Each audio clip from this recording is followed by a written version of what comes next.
భయపడుతున్నారు కాబట్టే వాళ్ళని కర్కశంగా అణిచివేసే ప్రయత్నం చేస్తా ఉన్నారు.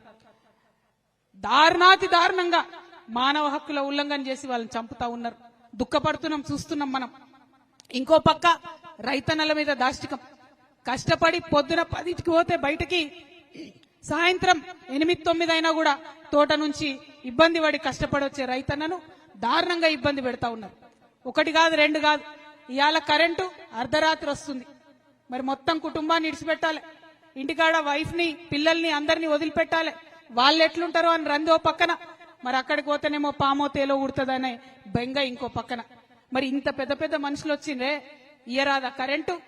పరిశ్రమలకైతే ఇయ్యొచ్చు, బ్యాంకులకు 1000 కోట్లు డబ్బులు ఎగబెట్టేటటువంటి పరిశ్రమలకైతే కరెంట్ ఇవ్వచ్చు, కానీ మరి కష్టపడే రైతులకు కరెంట్ వస్తలేదు. దాని మీద ఖచ్చితంగా మనం అడగాల్సిన అవసరం ఉన్నది. టైంకు యూరియా దొరుకుతలేదు. యూరియా ఇయ్యమంటే ఫోన్లో యాప్ పెడతారంట, ఆ యాప్ చూసి మనం బుక్ చేసుకోవాలంట.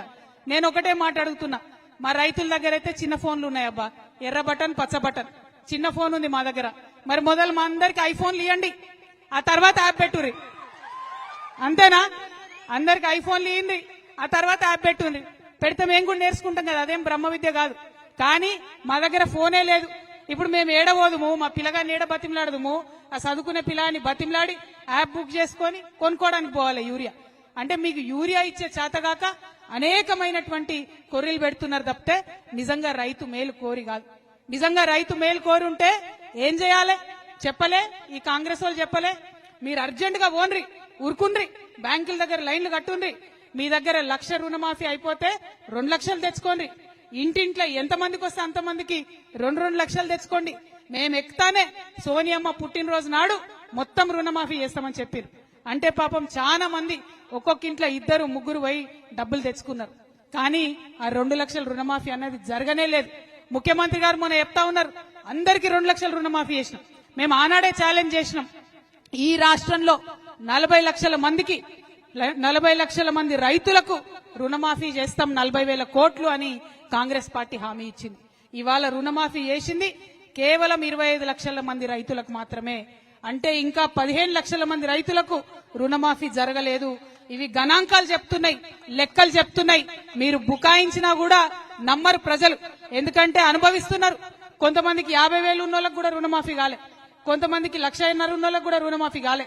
రుణమాఫీ అందరికీ చేయాలని చెప్పి ఈ ప్రభుత్వాన్ని నేను డిమాండ్ చేస్తా ఉన్నా. అదే విధంగా రైతు భరోసా ఎట్లయిపోయిందంటే ఎన్నికల కోసం ఇచ్చే గిఫ్ట్ లెక్క అయిపోయింది.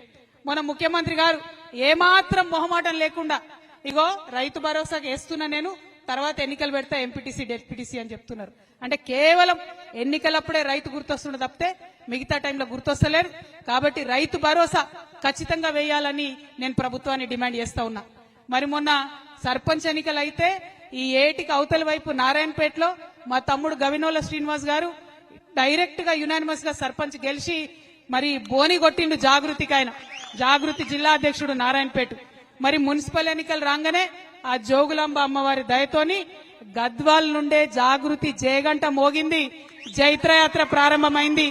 మొత్తం వడ్డేపల్లి మున్సిపాలిటీ గెలుచుకున్నాం. అవునా కాదా? చూసిరా లేదా మీరందరూ? మరి అదే జైత్రయాత్ర కొనసాగుతుంది. సరే ఇవాళ వాళ్ళు మనతో ఉన్నారా లేదా చర్చ కాదు, ఎందుకంటే గద్వాల్ గడ్డ మీద ఒక రకమైన రాజకీయం నడుస్తుంది. ఏ పార్టీలు ఎవరు గెలిచినా అధికారం పెట్టుంటే అటే పోయేటట్టున్నారు. అంటే అప్పటిదాకా ముఖ్యమంత్రి మున్సిపల్ చైర్మన్ పిలుచుకోలే, కానీ ఒక్క వడ్డేపల్లిలా జాగృతి జెండా ఎగరంగానే దాబాబు అని చెప్పి పిలుచుకొని అందరితో ఫోటో దిగిరంట. అంటే ముఖ్యమంత్రి దగ్గర నుంచి మొదలు పెడితే ప్రతి ఒక్కరికి కూడా ఏ పార్టీలో గెలిచినా మా పార్టీలకు రావాలనే ఒక పిచ్చి రాజకీయం గద్వాల్లో నడుస్తుంది. నేను ఇవాళ ఎమ్మెల్యే గారిని అడుగుతున్నా, మీకు ధైర్యం ఉంటే, మీకు దమ్ముంటే, మీకు చిత్తశుద్ధి ఉంటే మీరు ఏ పార్టీయో రేపు ప్రెస్ మీట్ పెట్టి చెప్పండి. ఎక్కువ వేరే ఏం చేయదు, మీరు ఏ పార్టీయో చెప్పండి. ఏ పార్టీలో ఉన్నామో చెప్పుకోలేనటువంటి వాళ్ళు మీరు ప్రజలకు ఏం చేస్తారో ఎట్లా చెప్తారు? అంటే నువ్వు కాంగ్రెసా, నువ్వు బీఆర్ఎస్ఆ? నువ్వు కాంగ్రెస్ చేసే పనులు చేస్తావా ప్రజలకు, లేదా బీఆర్ఎస్ వాళ్ళు చెప్పే పని చేస్తావా? మరి ఏం చేస్తావు? ఏం చేయకపోతే ఎందుకున్నట్టు ఎమ్మెల్యే? రాజీనామా చేయి రాజీనామా. ఎందుకు అడుగుతా ఉన్నా అంటే బీఆర్ఎస్ పార్టీ నన్ను సస్పెండ్ చేసింది. నీతి ఉంది, నాకు ధర్మం ఉంది కాబట్టి ఆ పార్టీ ద్వారా వచ్చిన ఎమ్మెల్సీకి 1 నిమిషంలో నేను రాజీనామా చేసిన. నియత్ ఉండాలి, రాజకీయాలు చేయాలంటే నియత్ ఉండాలి, ధైర్యం ఉండాలి. ధైర్యం ఉంటేనే ప్రజాసేవలో ముందడిగే వస్తుంది. మరి ఇక్కడ ఎమ్మెల్యే గారిని అడుగుతా ఉన్నా నేను, మీరు ఏ పార్టీలో ఉన్నారు చెప్పండి ఫస్ట్ ప్రెస్ మీట్ పెట్టి. ఇందాక తమ్ముడు రంజిత్ అన్నట్టు ఈయన నెల నెలకు బీఆర్ఎస్ పార్టీకి చందా ఇస్తున్నట్ట. ఇయ్యడానికి వీరికి ఇంగితం లేకపోతే తీసుకోవడానికి బీఆర్ఎస్ పార్టీకి అని ఇంగితం ఉండాలి కదా.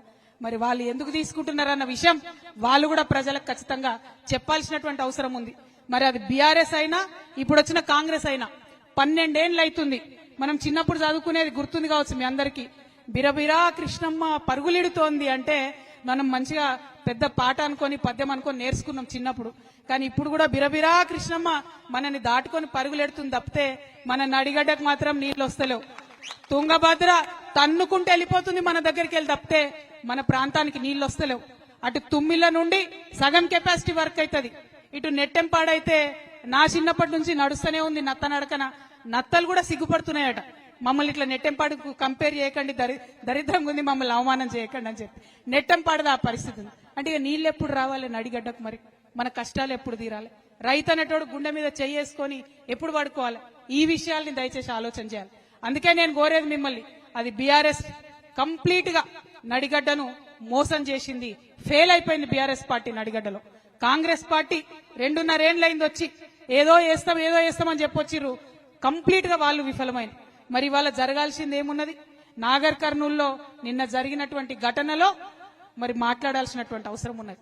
నీళ్లు రాకపోతే అడగాల్సినటువంటి అవసరం ఉన్నది.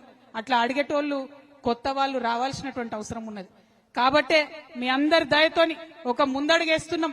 ఖచ్చితంగా ప్రభుత్వంలో ఎవరున్నా సరే ప్రజలకిచ్చినటువంటి మాటలు, ప్రజలకిచ్చినటువంటి హామీలు మీరు ఇయ్యాల్సిందే అని చెప్పి నిలదీసి అడగడానికే తమ్ముడు ప్రవీణ్ చెప్పినట్టు ఒక ఆయుధాన్ని అయితే నూరుతా ఉన్నాం.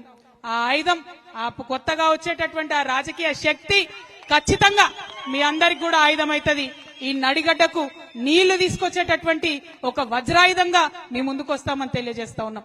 అదేవిధంగా రంజిత్ కుమార్ చెప్పారు, మరి అత్త అల్లుడు తప్ప ఇక్కడ ఇంకో కొత్త ముఖం కనబడతలేదని. నాకైతే కొత్త ముఖం కనబడుతున్నది. మరి నాకైతే డెఫినెట్ గా ఒక కొత్త ఆలోచన ఉన్నటువంటి, అందరూ మా వాళ్ళే అనుకొని పనిచేసేటటువంటి ఒక కొత్త నాయకత్వం కనబడతా ఉంది. అందుకే చెప్పిన, రాబోయే రోజుల్లో కాబోయే గద్వాల ఎమ్మెల్యే గారని ఉట్టిగా చెప్పలే నేను, బరాబర్ జరుగుతుంది. ఆడబిడ్డల ఆశీర్వాదం ఉంటే ఖచ్చితంగా జరుగుతుంది.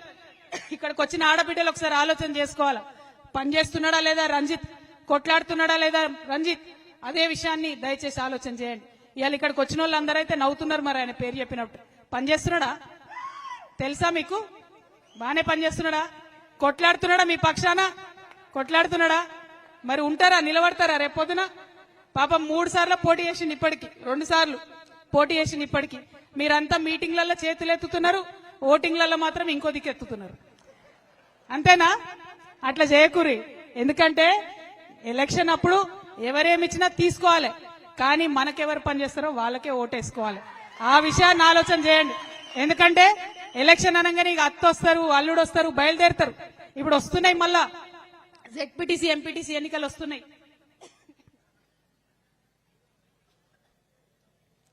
మళ్ళా జెడ్పీటీసీ ఎంపీటీసీ ఎన్నికలు. మూటలు ముల్లెలు తీసుకొని దిగుతారు. నేను ఒకటే మాట చెప్తున్నా, తీసుకొని మూటలు అవి మీ నెత్తి కొట్టి సంపాదించినాయే, మీ కష్టంతో సంపాదించినాయే, తీసుకొని ఏం భయపడదు. కానీ ఓటు మాత్రం ఖచ్చితంగా జాగృతికి, రంజిత్ చెప్పిన మనుషులకు మాత్రం ఓటేయండి. ఎందుకంటే మీ గొంతుకై నిలబడతాం. ప్రతి మండలంలో జెడ్పీటీసీ క్యాండిడేట్ ని పెడతాం, బలంగా కొట్లాడతాం. ప్రతి ఊర్లో ఎక్కడెక్కడ ఎంపీటీసీలు ఉంటే అక్కడ ఎంపీటీసీ క్యాండిడేట్లను పెడతాం, చాలా బలంగా కొట్లాడతాం. మరి ఆశీర్వదించమని అడగడానికి వచ్చినాం. ప్రతి ఒక్క విషయం మీద కొట్లాడతాం, ముఖ్యంగా మా ఆడబిడ్డల విషయం మీద బలంగా కొట్లాడతాం. 2500 రూపాయలు నెలకు మనకిస్తామని చెప్పారు, ఇంతవరకు పత్తా లేదు. తులం బంగారం ఇస్తామని చెప్పారు, బాగా మెరుస్తుంది మీ మెడల బంగారం. హిట్ టీవీ యాప్, ఇందులో short news, live news, entertainment shows, movies, digital magazines తో పాటు మీ జిల్లా వార్తలను కూడా ఫ్రీగా చూడొచ్చు. ఇంకెందుకు ఆలస్యం, వెంటనే హిట్ టీవీ యాప్ ని డౌన్లోడ్ చేసుకుని ఫ్రీగా ఎంటర్టైన్మెంట్ పొందండి. Hit TV app. Hit TV app. Please download hit TV app. Hit TV app ని ఫ్రీగా డౌన్లోడ్ చేసుకుని ఎంజాయ్ చేయండి. మీకు నచ్చిన ఎంటర్టైన్మెంట్ కోసం హిట్ టీవీ యాప్ ని ఫ్రీగా డౌన్లోడ్ చేసుకుని ఎంజాయ్ చేయండి. హిట్ టీవీ యాప్ ని డౌన్లోడ్ చేసుకుని ఆస్వాదించండి, ఆశీర్వదించండి. ఇంతమంది సెలబ్రిటీలు హిట్ టీవీ యాప్ ని డౌన్లోడ్ చేసుకోండి అని చెప్తున్నారంటే ఎంత మంచి యాప్ ఆలోచించండి. అమెరికా అమెరికా అమెరికా అమెరికాలో చదవాలనుకునే వాళ్ళకి విశ్వసనీయమైన పేరు మన శౌర్య కన్సల్టెన్సీ. UK లో 1 year masters. UK లో 1 year masters. 2 years work permit up to 5 years visa. Contact Saurya Consultancy. Contact 89851 89851.